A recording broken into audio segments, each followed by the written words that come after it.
Torej, seveda marsikaj nisem dala v tožbo, zdajle trenutno nisem imela časa in prostora, ker ste samo do 12 odprti in jaz moram funkcionirati vsak posebej dan, ker nimam vode, nimam elektrike, nimam luksega, ki ga imate vi na mojem hrbtu, ker ste mi pokradli, kar ste mi pokradli, moje nepremičnine in tako naprej, darila zame in dediščine.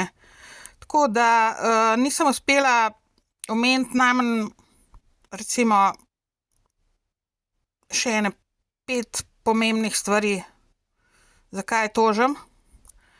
Tako da ne mislite, da pač ne bom tega kasneje omenila, sicer imate pa vse v mojem telefonu, katerega hekate noč in dan in imate vse na internetu, kar sem objavila, tako da ne morete se zmišljati, da ničesa nisem recimo napisala in omenila in objavila in tako naprej. Vse imate črno na belem oziroma modro na belem in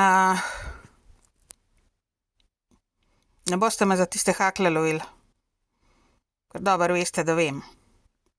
Če pa publika, če pa javnost tega ne ve, to ne pomeni, da se boste zmazala, ne? Če javnost prepričana, da to, kar govorim, da ne obstaja. Marsikdo ve, probali ste vsem zapreti usta, ampak ne bo šlo.